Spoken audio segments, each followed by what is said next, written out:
Halo, Assalamualaikum warahmatullahi wabarakatuh. Selamat datang di channel Light Novel Indonesia, channel yang membahas tentang manga dan manhwa berdasarkan web novel dan light novelnya.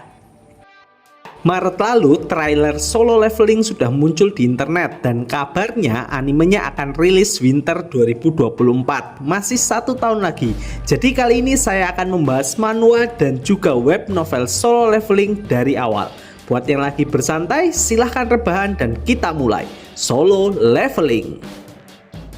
10 tahun yang lalu, gate mulai terbuka di berbagai belahan dunia. Di dalamnya ada berbagai macam monster. Sejak itu, orang-orang mulai bangkit dan mendapatkan kekuatan. Orang-orang ini disebut hunter. Namanya Sung Jinwoo. Dia adalah hunter peringkat E, kelas terendah. Tidak hanya itu, dia juga terkenal sebagai hunter paling lemah sedunia. Selemah apa sebenarnya Sung Jinwoo? Dia adalah satu-satunya hunter yang terluka ketika masuk gate level E. Bahkan dia sampai masuk rumah sakit seminggu. Padahal hunter yang lain tidak terluka sama sekali. Dia tidak memiliki armor apapun, hanya memakai pakaian biasa. Dia juga hanya punya senjata sebuah pisau level rendah. Hunter level rendah, kemampuan yang hampir sama dengan orang biasa dan tidak punya equipment. Itu adalah combo yang pas untuk hunter terlemah. Jinwoo selalu terluka saat masuk ke dalam gate. Bahkan dia berkali-kali berada di ambang kematian. Tapi dia harus melakukannya walaupun dia tidak suka. Karena dia harus membiayai biaya rumah sakit ibunya. Hari itu Sung Jinwoo pergi untuk memasuki sebuah gate. Gate-nya berada di sekitar area konstruksi. Dia bersama orang-orang yang sudah saling mengenal satu sama lain. Memasuki sebuah gate harus dilakukan dalam sebuah tim. Di tim itu ada seorang pria ahli pedang dengan peringkat D, namanya Mr. Kim. Hari itu juga tim ini mendapatkan anggota baru, Mr. Park, seorang pria yang tadinya sudah pensiun menjadi hunter, tapi kembali lagi karena membutuhkan uang untuk istrinya melahirkan. Ada juga seorang healer wanita bernama Nona Juhe yang berperingkat B. Saat melihat Jinwoo, Mr. Kim terlihat bahagia. Jinwoo bagaikan jimat. Di mana ada dia, gate yang dimasuki sudah dipastikan aman oleh asosiasi hunter karena dia adalah yang terlemah di Korea. Dalam tim kali ini ada juga seorang hunter dengan peringkat C, namanya Mr. Song Chiul. Dia adalah pemimpin dari tim ini. Total rombongan di tim ini ada 17 orang. Dan mereka memasuki gate yang diidentifikasi sebagai gate tipe D oleh asosiasi hunter. Tim ini adalah tim yang sangat mampu untuk menaklukkan gate kelas D dengan satu healer rank B, satu orang rank C, dan beberapa orang rank D yang sudah biasa bekerja sama. Dalam sekejap, orang-orang ini membantai monster, tapi sayangnya Jinwoo terluka. Untungnya di situ ada Nona Juhe yang selalu menyembuhkan dia. Yang didapatkan dari memburu monster di dalam gate adalah kristal magic. Rata-rata anggota hunter mendapatkan kristal magic rank C, tapi Jinwoo hanya mendapatkan satu kristal magic rank E. Kristal ini setara 100.000 won atau kalau dirupiahkan 1 juta rupiah. Harga yang kecil untuk mempertaruhkan nyawa. Dan uang ini pun masih digunakan untuk membiayai ibunya dan sekolah adik perempuannya. Tiba-tiba salah satu anggota tim bilang menemukan lorong yang lain.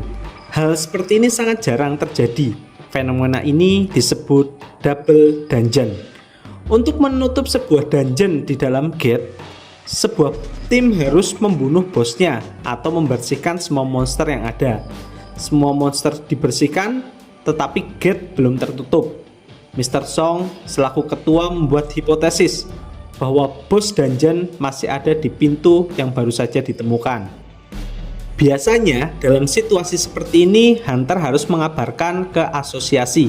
Tapi apabila nanti asosiasi malah mengirim hunter lain, penghasilan mereka akan menurun secara signifikan. Karena drop terbaik pasti ada di ruangan bos. Terutama Mr. Park yang sangat membutuhkan uang untuk istrinya. Mr. Song memutuskan untuk melakukan voting. Apakah akan lanjut masuk atau menyerah sampai di sini? Mereka ada 17 hunter. Mr. Song, Mr. Park, Mr. Kim semuanya setuju. Tapi banyak juga yang menolak, salah satunya Nona Juhei.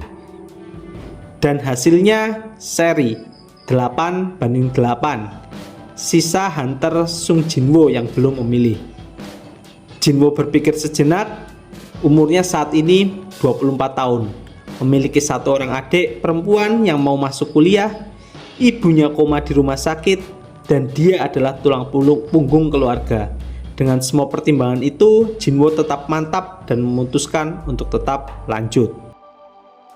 Mereka berjalan lebih dari 40 menit. Sampai akhirnya mereka menemukan sebuah pintu besar yang diduga di dalamnya ada bos dungeon.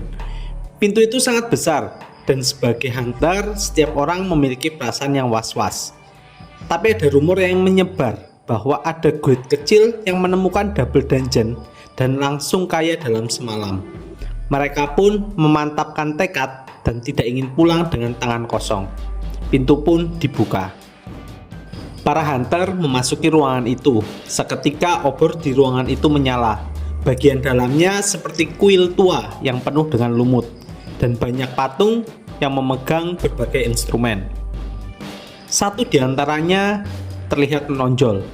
Itu adalah patung yang sangat besar dan berada di pusat ruangan. Salah satu hunter menemukan sesuatu. Itu adalah sebuah patung yang memegang batu dengan rune kuno yang hanya bisa dibaca oleh hunter tipe magic. Mr. Song bisa membacanya. Aturan kuil suci Kartelion. Pertama, sembahlah yang mulia. Kedua, pujilah yang mulia. Ketiga, buktikan imanmu. Mereka yang tidak mengikuti aturan tidak akan kembali hidup-hidup. Setelah membaca kalimat itu, tiba-tiba pintu kuil tertutup. Salah seorang hunter pria berteriak dan ingin berhenti dari misi ini. Dia memutuskan untuk pergi dari ruangan itu dan berniat membuka pintu kuil. Tiba-tiba, krak! Kepala hunter itu hancur ketika dia menyentuh pintu. Itu adalah patung yang menjaga pintu. Dia membunuh hunter itu. Setelah melakukan itu, patung tersebut kembali ke tempat semula. Semua orang panik dan histeris. Tapi itu semua hanyalah awal. Jinwo melihat patung raksasa. Matanya bergerak mengawasi mereka. Mata makhluk itu memerah. Jinwo berbalik dan berteriak keras, "Tiara!" Tepat saat itu, sinar merah keluar dari mata sang patung. Jinwo berhasil menarik Juhei ke tanah. Boom! Cahaya itu melewati mereka, tapi mereka selamat. Sayangnya tidak dengan yang lain. Seorang hunter wanita menjerit melihat temannya terkena tembakan laser dan menghilang menjadi abu. 5 orang meninggal. Dari 17 orang, sekarang sisa 11 orang di ruangan itu. Juhei, healer rank B, ketakutan setengah mati. Walaupun dia hunter dengan rank tertinggi dari 17 orang yang masuk, dia memiliki trauma yang sangat mendalam. Jadi dia selama ini hanya bergabung dengan red gate rendah sekelas GD dan E. Mr. Song, sang pemimpin, mengucapkan terima kasih kepada Jinwo. Jika dia tidak berteriak, pasti semua orang sudah mati. Dan dia menginstruksikan kepada setiap orang untuk tetap duduk. Tapi sayangnya dia kehilangan lengan kirinya. Semua orang panik, bahkan mulai mengutuk nasib mereka. Salah seorang hunter bernama Joe tiba-tiba bergerak. Mr. Song melarangnya, tapi dia tetap melakukan dengan percaya diri. Dia berusaha kabur dari ruangan itu. Joe adalah hunter tipe fighter. Itu adalah petarung garis depan. Dia memiliki kekuatan fisik yang besar. Mengandalkan kekuatan fisiknya, dia mengambil ancang-ancang. Dia merasa yakin dengan kecepatannya dia bisa melewati kedua penjaga pintu. Dengan kecepatan yang luar biasa, dia melesat. Dia fokus pada 2 pintu besar dan 2 penjaga. Tapi dia tidak memperhitungkan si patung besar di belakangnya. Mata patung besar kembali memerah dan seketika itu juga langsung mengeluarkan sinar merah. Boom! Dalam sepersekian detik, hanya terlihat sisa kaki Hunter Joe. Sekarang sisa 10 orang. Orang-orang makin panik, tapi Jinwo berpikir keras. Patung-patung ini bisa menghabisi mereka dalam sekejap. Tapi kenapa 10 orang ini masih hidup sampai sekarang? Dan dia sampai pada sebuah kesimpulan. Ada aturan di ruangan ini. Aturan kuil suci Artelon. Aturan yang pertama, sembahlah yang mulia. Seluruh kepingan informasi mengalir di kepala Jinwo dan dia bertaruh. Berdiri perlahan. Mr. Song berteriak. Tapi sorot mata Jinwo menunjukkan orang yang tidak menyerah dengan kematian. Dia berdiri perlahan dan makin tinggi. Saat itu mata sang patung melihat kepadanya. Boom! Sinar laser meluncur. Di saat bersamaan Jinwo menunduk. Dia menang. Hipotesisnya benar. Dan dia masih hidup. Dia pun berteriak. Bukan gerakan yang membuat patung ini menyerang, tapi dia menyerang orang yang berdiri pada ketinggian tertentu. Itulah arti peraturan pertama. Sembahlah yang mulia. Mengikuti naluri bertahan hidup, ke-10 orang itu pun mengikuti arahan Jinwo. Mereka menyembah sang patung. Mata sang patung perlahan kembali menjadi hitam dan dia tersenyum. Benar, dengan senyum yang sangat mengerikan. Semua orang melihat, tapi sedikit harapan bertahan hidup kembali muncul. Jinwo terus berpikir, untuk orang yang selalu dekat dengan kematian, naluri bertahan hidupnya mengatakan ini belum selesai. Benar, masih ada 2 aturan tersisa. Kesenangan sesaat itu diputuskan oleh bunyi gemuruh. Cobaan ini belum berakhir. Sang patung besar berdiri dari singgasananya, berjalan perlahan menuju para hunter. Semua orang bertanya pada Jinwo. Dia yang awalnya dianggap paling lemah dan tidak berguna, saat ini menjadi yang paling bisa diandalkan. Setidaknya mereka sudah 2 kali diselamatkan oleh Jinwo. Jinwo berkata, aturan kedua, pujilah yang mulia. Salah satu pria lalu berkata, jika itu pujian, aku adalah anggota gereja. Aku akan mencoba bernyanyi dan melantunkan pujian untuk patung ini. Dia berdiri mendekati patung dan mulai bernyanyi. Patung melambat dan sempat berhenti di atas kepala sang pria. Anehnya, Jinwo tetap merasa ada yang salah. Iya, pujian yang dilantunkan oleh orang itu bukan untuk patung. Boom! Dalam sekejap, kaki sang patung menginjak pria yang bernyanyi. Darah menyembur kemana-mana. Patung itu marah. Lari! Semua orang langsung berlari saat itu juga. Seorang wanita tidak sempat berlari dan langsung diinjak. Sisa 9 orang. Berlari sekuat tenaga, mereka memutuskan berpisah ke semua arah untuk mencegah pembunuhan massal. Mr. Park tiba-tiba teringat dengan istrinya yang akan melahirkan. Dia bertekad tidak akan mati di tempat ini. Dia pun menuju salah satu tepi ruangan di bawah sebuah patung yang lebih kecil. Mr. Kim yang sudah kenal lama Mr. Park berteriak, "Lihat belakangmu!" Belum selesai dengan kalimatnya, sebuah pedang yang sangat besar membelah Mr. Park menjadi 2 dengan kecepatan yang luar biasa. Mr. Kim menahan tangis ketika melihat kematian temannya. Kepanikan melanda setiap orang. Jika terlalu lambat berlari, akan diinjak patung raksasa. Jika berlari ke arah pintu, akan langsung dieksekusi oleh patung penjaga. Jika lari ke tepi patung kecil dan terlalu dekat, akan dieksekusi oleh patung itu. Hampir tidak ada peluang untuk hidup. Jinwo tidak mau mati. Dia terus berpikir sambil berlari. Aturan kedua, pujilah yang mulia. Dia mengamati patung-patung di sekeliling ruangan. Dan ini jawabannya.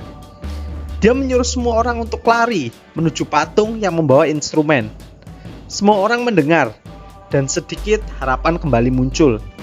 Dari banyaknya patung yang mengelilingi ruangan itu, ada yang memegang senjata, ada juga yang memegang instrumen musik. Yang perlu dilakukan untuk aturan kedua adalah pergi menuju patung dengan instrumen musik. Mr. Song yang pertama mencapai patung dengan saksofon, dan patung itu pun langsung memainkan musiknya. Melihat itu, orang yang tersisa langsung berlari menuju patung dengan instrumen. Mr. Kim yang kehabisan napas dapat mencapai patung dengan biola. Jinwo yang terus berlari dengan menarik Juhye menuju patung yang memegang drum. Sayangnya patung itu tetap diam. Jinwo langsung sadar, satu patung hanya boleh diisi satu orang. Dia menaruh Juhye yang terus menangis panik di dekat patung drum. Jika mereka tetap di sini, mereka berdua akan mati.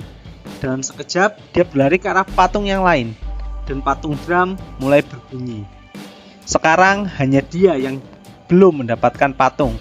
Akibatnya, fokus patung raksasa sekarang hanya menuju ke arahnya. Dia mengejar Jinwo dan mencoba untuk menginjaknya.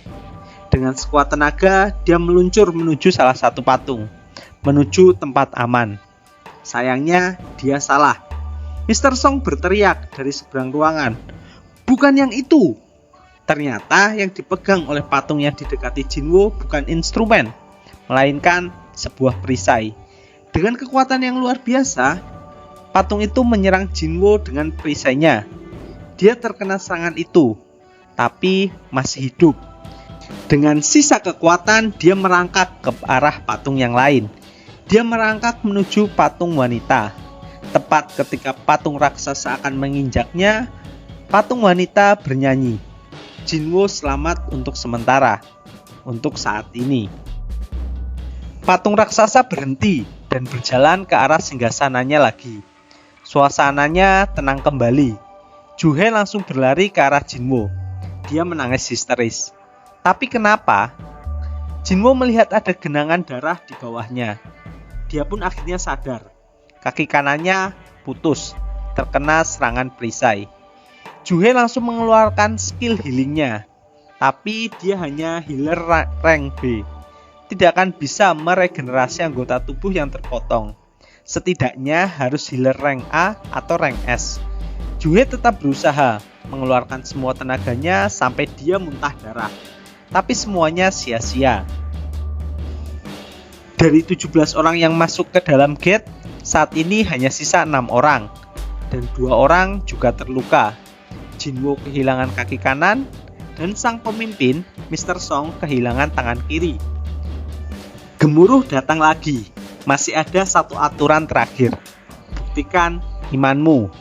Tanah di tengah ruangan dengan lingkaran sihir di atasnya naik secara perlahan, membentuk sebuah altar. Altar berarti butuh pengorbanan. Itulah yang dipikirkan oleh Mr. Kim. Dia rank D, tapi dia juga pendekar pedang yang sangat hebat.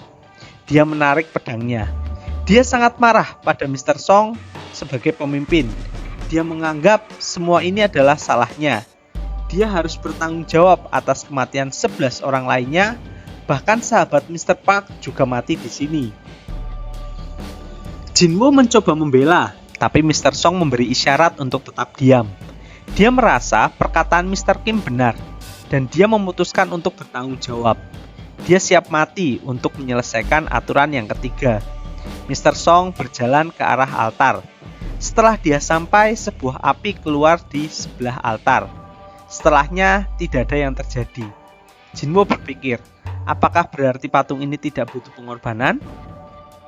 Beberapa saat setelahnya, dia meminta juga untuk dibawa ke dalam altar. 2 orang hunter membantunya untuk menuju altar. Setelah mencapai altar, 3 api merah muncul di tepi altar. Total ada 4 api merah sekarang. Butuh 2 lagi. Artinya, ke-6 orang tersisa harus berkumpul di sekitar altar. Hari ini adalah hari ke-7 dari kemunculan gate. Para hunter ditugaskan untuk menutup gate dalam waktu 7 hari dengan cara membunuh semua monster atau membunuh bos di dalamnya. Jika dalam 7 hari gate tidak tertutup, akan terjadi dungeon break, di mana monster-monster yang ada di dalam gate bisa keluar dan menyerang bumi. Artinya, jika dungeon ini tidak segera ditutup, monster patung raksasa ini akan keluar dan mengamuk. Entah sebesar apa kerusakan yang akan terjadi nantinya. Jinwo sadar Mereka tidak punya banyak waktu tersisa untuk menunggu bantuan dari luar. Dia meminta Juhe dan Mr. Kim yang masih di luar altar untuk mendekat. Mereka berdua pun menuju altar. Sekarang semua orang sudah ada di dalam altar. Keenam api menyala, dilanjutkan dengan api biru yang menyala di seluruh rantai. Total ada 36 api berwarna biru. Setelah itu, pintu ruangan terbuka. Sayangnya, semua patung di sekeliling ruangan juga ikut bergerak perlahan mendekati altar.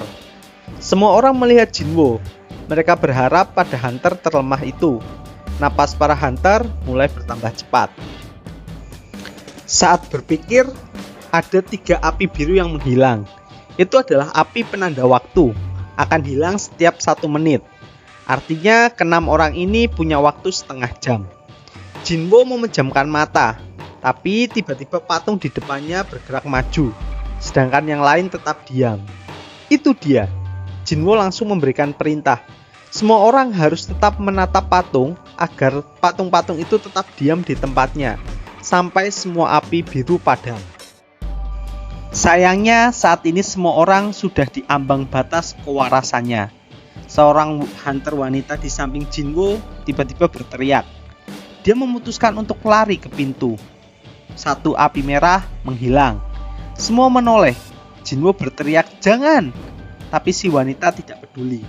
Dia terus berlari ke arah pintu dan berhasil keluar tanpa dieksekusi penjaga pintu. Semua orang terkejut dan bertanya ke Jinwo. Tapi Jinwo pun belum punya jawaban yang pasti. Pintu perlahan tertutup setelah si wanita pergi. Buktikan kesetiaanmu. Artinya, mereka harus tetap di dalam altar. Pintu yang terbuka adalah godaan. Jika mereka semuanya lari bersamaan, tanpa ada yang tinggal di altar, pintu akan langsung tertutup dan mereka akan langsung dibantai. Yang harus mereka lakukan adalah tetap menatap patung yang mendekat sampai semua api biru padam. Sesuai aturan ketiga, buktikan kesetiaanmu. Tapi manusia lemah terhadap godaan. Sesaat setelah itu, salah satu hunter pria berbicara kepada Jinwo. "Maaf, aku tidak bisa bertahan lebih lama lagi." Dia pun berlari ke arah pintu. Jinwo berteriak, "Jangan!" Tapi sudah terlambat. Orang itu sudah pergi melewati pintu. Pintu semakin bergerak menutup. Sekarang sisa 4 orang. Jinwo, Mr. Song, Mr. Kim, dan Juhe. Mereka harus bertahan untuk tetap melihat patung agar tidak mendekat sampai semua api biru padam. Masing-masing menjaga 4 arah mata angin. Tapi di saat itu semuanya pun ragu. Apakah kalau apinya padam mereka akan aman? Atau justru pintunya akan tertutup dan mereka akan dibantai? Mungkin ini satu-satunya kesempatan untuk bisa kabur dari ruangan tertutup ini. Mr. Kim berbicara. Dia selama ini selalu meremehkan Jinwo, menganggap dia orang yang sangat lemah dan tidak berguna di tim. Tapi kali ini berkat Jinwo lah 6 orang ini masih hidup sampai sekarang. Dia pun mengucapkan terima kasih yang tulus dari dalam hati. Tapi Mr. Kim menjatuhkan pedangnya. Dia menangis dan berkata, "Aku juga punya keluarga. Aku tak ingin mati di sini. Maafkan aku. Aku tidak bisa tinggal lebih lama di sini." Dan Mr. Kim pun berlari ke arah pintu. Frustasi. Jinwo sangat frustasi. Dia telah menyelamatkan nyawa mereka, tapi alih-alih membalas kebaikannya dengan mengikuti instruksi, mereka malah mengkhianatinya. Dengan begitu, sisa 3 orang. Hampir mustahil untuk menjaga pandangan pada semua patung, dan patung-patung itu mulai bergerak mendekat. Mereka kekurangan orang. Mr. Song kemudian berbicara. "Kalian berdua keluarlah, biar aku yang tinggal. Aku yang membuat kalian berada di situasi seperti ini. Aku harus bertanggung jawab." Jinwo hanya diam. Dia tidak punya pilihan lain.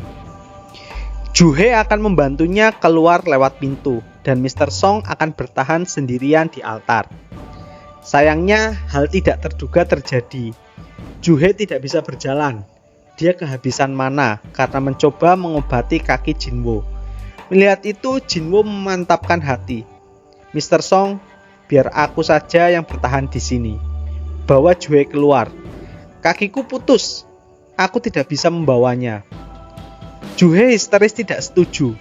Tapi melihat kesungguhan dari Jinwo, Mr. Song pun memukul Juhe sampai pingsan. Mereka kehabisan waktu. Tidak ada waktu untuk berdebat. Mr. Song meminta maaf, lalu menggotong tubuh Juhe.